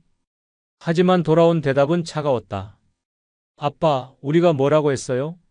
이럴 줄 몰랐어요? 처음부터 반대했잖아요. 이제 와서 우리한테 기대면 어떡해요? 박 씨는 그제야 깨달았다. 나는 이제 완전히 혼자가 되었구나. 재혼을 결심한 순간 그는 자식들과의 관계를 희생했다. 그리고 이제 병수발과 끝없는 경제적 부담 속에서 혼자 버텨야만 했다. 그렇게 그가 꿈꾸던 따뜻한 노후는 완전히 산산조각이 났다. 그를 기다리고 있는 것은 오직 끝없는 희생과 바닥을 향해 추락하는 삶뿐이었다. 박 씨는 매일 똑같은 하루를 반복하고 있었다. 병원비는 끝없이 불어나고 있었다. 남은 돈을 보며 그는 스스로에게 되물었다. 내가 왜 이 지경까지 왔을까? 더 이상 버틸 수 없었던 박 씨는 결국 자식들에게 다시 연락했다. 아빠 정말 힘들다. 딱 한 번만이라도 와서 좀 도와줄 수 없겠니? 하지만 돌아오는 대답은 냉정했다. 아빠, 우린 처음부터 말렸어요. 이제 와서 우린 손 못 대요. 그 선택 아빠가 한 거잖아요. 감당하셔야죠. 박 씨는 자식들과 완전히 단절되었다는 사실을 인정해야 했다. 이제는 누구에게도 기대지 못한 채 스스로 이 모든 걸 감당해야만 했다. 그때부터 그는 절망 속에서 살아가기 시작했다. 체력은 한계에 다다랐고 경제적으로도 더 이상 버틸 수 없는 상황이었다. 김 씨는 점점 상태가 나빠져 스스로 움직이는 것조차 힘들어졌다. 이제는 기저귀를 갈아주고 씻기고 하루 종일 눕혀두지 않기 위해 자세를 바꿔주는 일까지 해야 했다. 그는 이제 병수발이 아니라 끝없는 희생 속에서 몸과 정신이 무너져 내리고 있었다. 어느 날 거울을 보던 박 씨는 깜짝 놀랐다. 거기엔 자신이 알던 모습이 아니었다. 눈에는 생기가 없고 얼굴은 퀭하게 꺼져 있었다.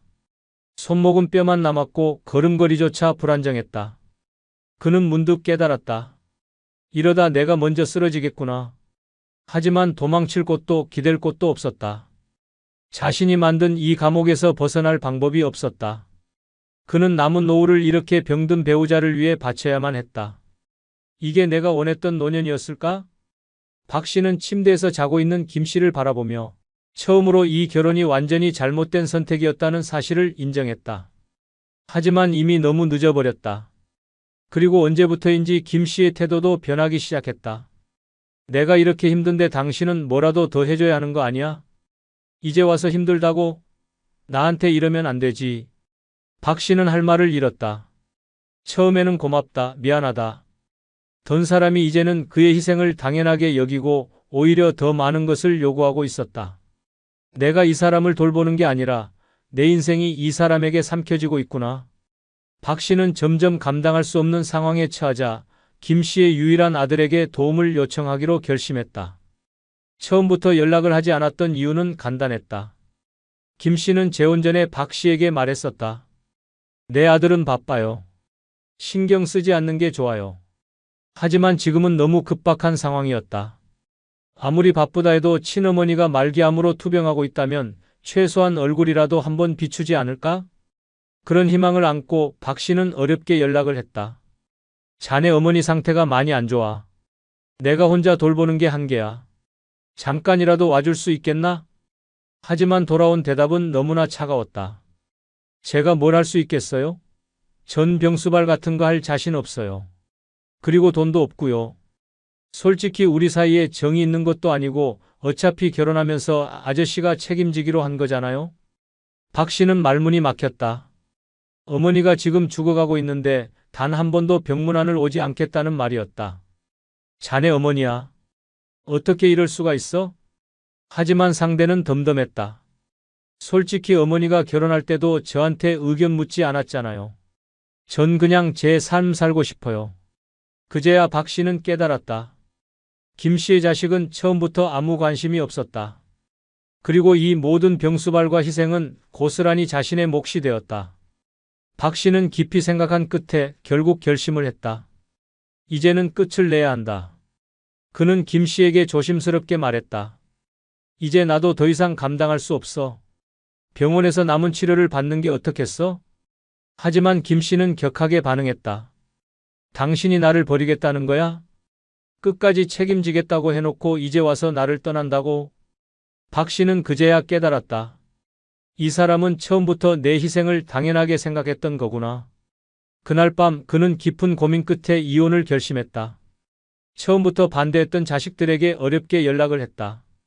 아빠, 결국 이렇게 될 줄 알았어요. 지금이라도 늦지 않았으니까 빨리 정리하세요. 자식들은 이혼 소송을 도와줄 변호사까지 직접 찾아주었다.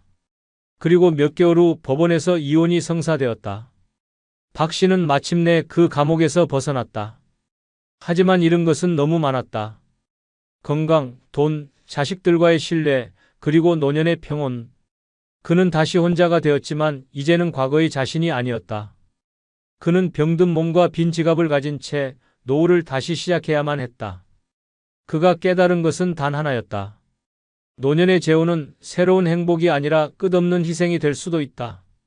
그는 더 이상 후회하고 싶지 않았다. 이제 남은 삶은 오직 자기 자신을 위해 살아가기로 결심했다. 끝으로 구독과 좋아요 부탁드립니다. 다음에 더 좋은 영상으로 뵙겠습니다. 여러분들이 후회 없는 인생을 살고 싶다면 지금부터 정신을 바짝 차리셔야 합니다. 나이가 들수록 사람과의 관계가 전부라고 착각하는 순간 당신의 노후는 무너집니다. 가까운 친구라고, 오랜 지인이라고, 그래서 더 위험합니다. 그들의 부탁을 쉽게 들어주고 도움을 주다 보면 결국 피해를 보는 건 당신뿐입니다. 처음에는 이 사람은 믿을만해라고 생각하며 베풀지만 결국 관계는 깨지고 돈은 돌아오지 않고 이용만 당한 채 버려지는 일이 우리 주변에 허다합니다. 특히 65세 이후에는 아무리 친한 친구나 지인이라도 절대 베풀면 안 되는 것들이 있습니다. 그 나이에 베풀다가 망가지면 회복이 불가능하고 만약 금전적인 피해가 있다면 그 피해는 자식까지 영향을 미치기 때문입니다. 이제부터 절대 베풀어서는 안 되는 이 5가지를 알려드리겠습니다. 구독, 좋아요 누르면 시작하겠습니다. 첫 번째는 남의 감정 쓰레기통이 되는 것입니다. 어떤 사람들은 늘 불평불만을 달고 삽니다. 사는 게 힘들어. 아무도 날 이해해주지 않아. 운이 지독히도 없네. 이런 말들을 습관처럼 쏟아내며 주변 사람들에게 감정을 떠넘깁니다. 처음에는 안쓰러운 마음에 위로해주고 조용히 들어줍니다. 하지만 이것이 한두 번이 아닙니다. 상대방은 점점 더 깊숙이 자신의 감정을 털어놓고 결국 당신을 감정 쓰레기통처럼 취급하기 시작합니다. 시간이 지나면서 패턴은 반복됩니다. 전화가 오면 1시간 넘게 하소연만 듣고 만나면 온갖 부정적인 이야기들만 가득합니다. 듣고 나면 마음이 무거워지고 기운이 빠집니다. 상대방은 자신이 가벼워지는 대신 당신에게 모든 감정을 떠넘깁니다. 그들의 스트레스를 대신 받아주다 보면 어느새 당신의 삶에도 우울함과 피로가 쌓입니다. 더 큰 문제는 이런 사람들은 절대 변하지 않는다는 점입니다. 아무리 조언해주고 위로해줘도 그들은 늘 똑같습니다. 그래도 내가 내 이야기를 들어주니까 너무 좋아. 라고 하며 자신이 해결해야 할 문제를 계속 떠넘깁니다. 심지어 당신이 피곤하다고 말하면 넌 내 얘기 듣는 게 그렇게 힘들어? 라며 서운해하기까지 합니다. 결국 당신은 상대방을 달래느라 점점 더 지쳐갑니다. 노후에는 더 이상 타인의 감정 쓰레기통이 되어선 안 됩니다. 인생을 살 만큼 살았고 이제는 남의 감정을 받아주는 것이 아니라 오직 내 감정을 지키며 살아야 합니다. 주변에 늘 부정적인 이야기만 늘어놓는 사람이 있다면 과감히 거리를 두는 것이 정답입니다. 다정하게 들어주는 것이 미덕이 아닙니다. 필요할 때는 선을 긋고 이제 그만하자라고 단호하게 말해야 합니다. 나이가 들수록 나의 감정을 보호하는 것이 가장 중요합니다. 감정 쓰레기통이 되는 순간 당신의 행복은 끝나기 때문입니다. 이제는 남이 아니라 나를 위해 살아야 할 때입니다. 이와 관련된 실제 사례 한 편을 소개하겠습니다. 67세 이정숙 씨는 평생 남의 말을 잘 들어주는 성격이었다. 친구들이 고민을 털어놓으면 그래, 내 마음 이해해 하며 위로했고 언제든지 전화가 오면 1시간이고 2시간이고 들어줬다. 그러다 보니 주변에서는 정숙 씨한테 얘기하면 속이 시원해 라며 늘 하소연을 하러 찾아왔다. 문제는 그게 한두 번이 아니라는 것이었다. 친구 김 씨는 남편 이야기를 할 때마다 전화했다. 이 인간이 또 날 무시해. 내가 뭘 그렇게 잘못했냐고. 처음엔 공감해 주었지만 매일 반복되는 이야기에 점점 지쳐갔다. 늘 똑같은 불만, 똑같은 하소연. 그런데도 거절하면 넌 내 얘기 듣는 게 그렇게 힘드냐? 라며 서운해했다. 결국 이정숙 씨는 김 씨 전화를 받기만 해도 가슴이 답답해졌다. 자신의 감정도 지치고 우울해졌다. 그런데 정작 김 씨는 자신의 감정을 덜어내고 나면 홀가분해졌는지 아무렇지도 않게 생활했다. 이정숙 씨만 감정의 찌꺼기를 가득 안고 살아가게 된 것이다. 그제야 깨달았다. 나는 이 사람의 감정 쓰레기통이었구나. 그날 이후 이정숙 씨는 더 이상 남의 감정을 대신 받아주지 않기로 결심했다. 상대방의 감정을 받아줄수록 나의 감정은 망가진다는 사실을 뒤늦게 깨달은 것이다. 두 번째는 타인의 문제에 조언하면서 해결하려고 하는 것입니다. 조언을 쉽게 베푸는 순간 당신은 타인의 문제 해결사가 됩니다. 친구나 지인이 고민을 이야기하며 어떻게 하면 좋을까요? 라고 묻습니다. 처음에는 진심으로 도와주고 싶은 마음에 자신의 경험과 지혜를 나눠줍니다. 하지만 조언을 해준다고 해서 상대방이 그 말을 고맙게 받아들이는 것은 아닙니다. 상대방이 조언을 구하는 이유는 정말 해결책이 필요해서가 아니라 자신이 듣고 싶은 말을 듣고 싶어서일 가능성이 큽니다. 만약 현실적인 조언을 하면 너무 냉정하네요. 라는 반응이 돌아옵니다. 결국 상대방은 조언을 듣고도 그대로 행동하지 않으며 나중에는 내 말 듣고 했더니 더 안 좋아졌어? 라며 오히려 책임을 돌리는 경우도 생깁니다. 조언을 많이 해주다 보면 어느새 상대방의 인생 문제까지 떠안게 됩니다. 한 번 조언을 해주면 계속해서 새로운 고민을 가져오고 마치 당신이 해결해 줘야 하는 것처럼 행동합니다. 나중에는 이 문제도 좀 봐줘요. 결국 친구의 인생 문제에 휘말려 감정적으로도 피곤해지고 스트레스만 쌓이게 됩니다. 더 큰 문제는 조언을 해주고 나서 상대방이 원하는 결과가 나오지 않으면 당신을 탓할 수도 있다는 점입니다. 내가 그때 그렇게 하라고 했잖아. 라며 실패의 책임을 떠넘길 수도 있습니다. 결국 처음에는 도와주려 했지만 나중에는 억울한 상황이 벌어질 가능성이 큽니다. 노년의 조언을 쉽게 베풀면 자신의 정신적인 에너지를 소모하게 됩니다. 더 이상 타인의 인생을 대신 살아줄 필요가 없습니다. 자신의 삶을 살아가기도 벅찬데 남의 고민까지 떠안는 것은 이제 그만해야 합니다. 가까운 친구라도 조언을 구하면 가볍게 웃으며 그건 내가 결정할 문제야. 라고 선을 긋는 것이 좋습니다. 타인의 인생에 개입하는 순간 당신의 평온한 노후는 사라집니다. 누구도 대신 살아줄 수 없듯이 조언도 함부로 베풀어서는 안 됩니다. 이제는 남이 아니라 나 자신을 위해 지혜를 써야 할 때입니다. 이와 관련된 실제 사례 한 편을 소개하겠습니다. 68세 김 씨는 주변에서 형님이 경험 많으시니까 한마디만 해줘요. 라는 말을 들을 때마다 기분이 좋았다. 오랜 친구들에게 조언을 해주는 것이 당연했고 나이 들수록 그래도 내가 살아온 세월이 있으니 라는 생각에 더욱 적극적으로 의견을 내놓았다. 어느 날 친구 박 씨가 고민을 털어놨다. 우리 아들이 가게를 차리려 하는데 요즘 장사가 될까? 김 씨는 고민 없이 말했다. 무조건 해봐야지. 요즘은 소자본 창업이 대세야.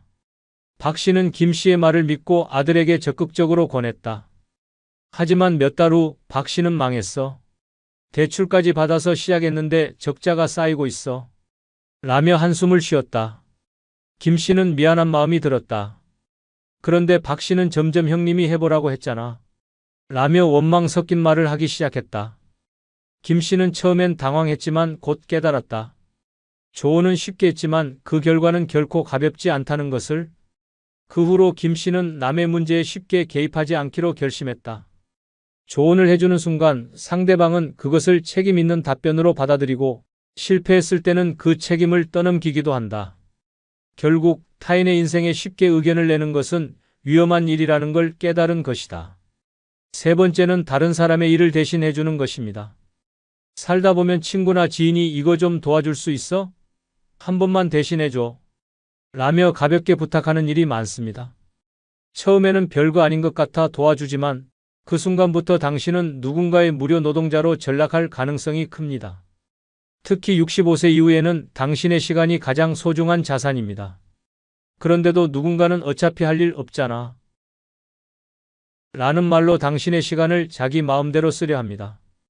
동네 친구가 나 대신 은행 좀 다녀와줘. 라고 부탁하면 처음엔 사소한 일처럼 보일 수 있습니다.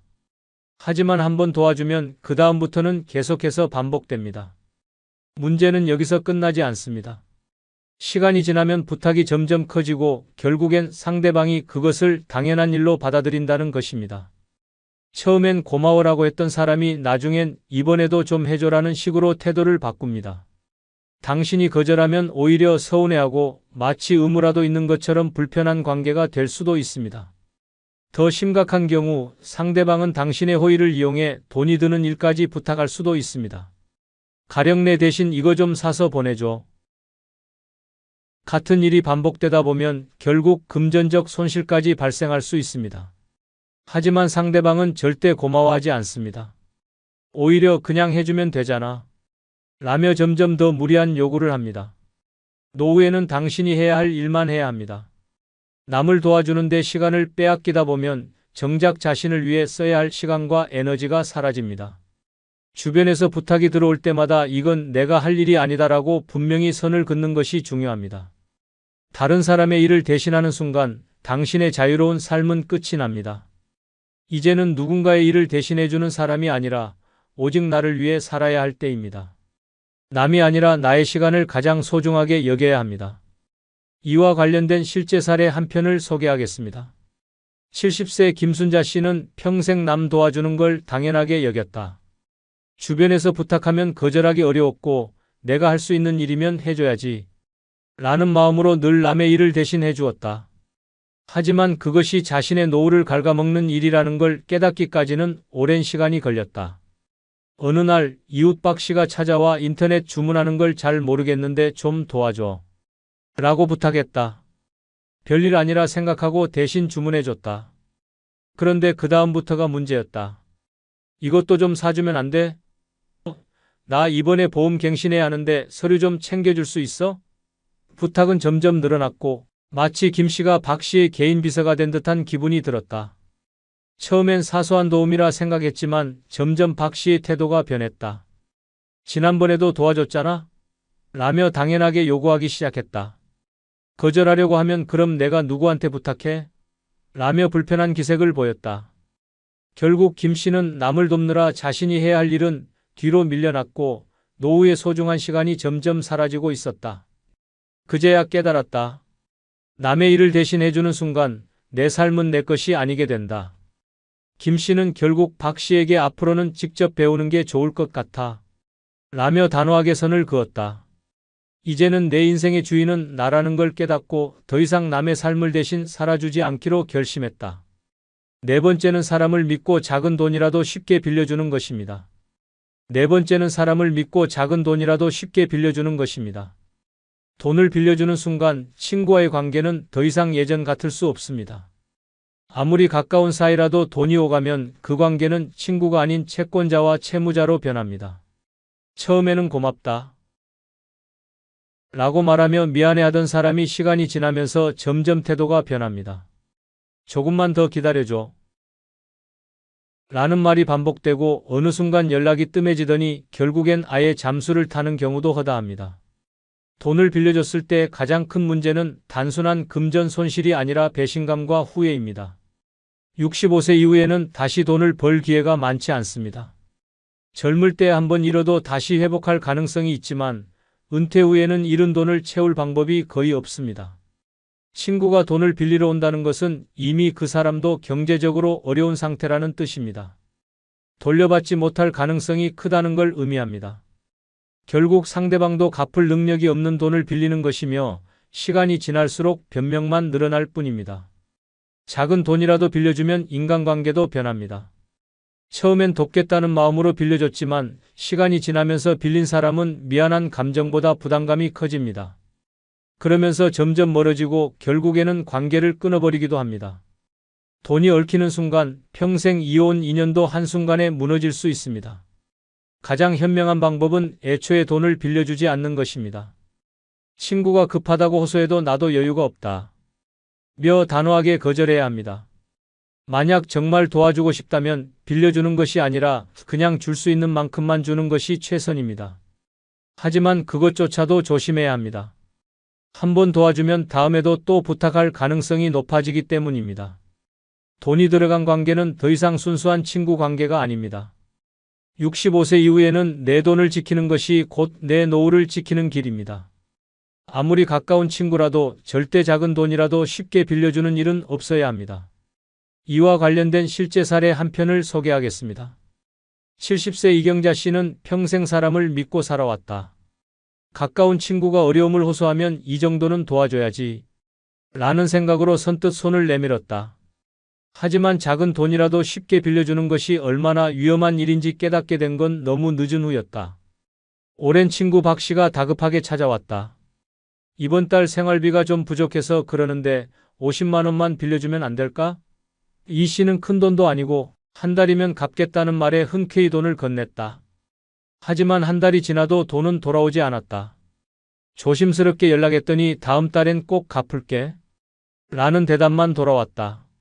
몇 개월이 지나자 박 씨는 점점 연락을 피하기 시작했다. 결국 돈은 받지도 못하고 평생 알고 지낸 친구와의 관계까지 깨져버렸다. 더 충격적인 건 박 씨가 다른 친구들에게도 같은 방식으로 돈을 빌려 다녔다는 사실이었다. 그제야 깨달았다. 작은 돈이라도 빌려주는 순간 돈뿐만 아니라 신뢰도 함께 잃게 된다. 이경자 씨는 뒤늦게 후회하며 다짐했다. 앞으로는 절대 돈을 쉽게 빌려주지 않겠다. 내 노후를 지키는 것이 더 중요하다. 5번째는 자신의 시간을 쉽게 내어주는 것입니다. 친구나 지인이 시간 좀 내줄 수 있어요? 라며 부탁하는 일이 많아집니다. 처음에는 작은 부탁처럼 보입니다. 병원 갈 때 좀 데려다 줄 수 있어요? 서류 좀 대신 내줄 수 있어요? 집안일 좀 도와줄 수 있어요? 같은 요청을 몇 번 들어주다 보면 상대방은 점점 더 많은 것을 요구하기 시작합니다. 시간을 베푸는 순간 상대방은 그것을 당연하게 여깁니다. 이 정도는 해줄 수 있는 거 아니야? 라는 태도로 변하면서 점점 더 무리한 부탁을 하게 됩니다.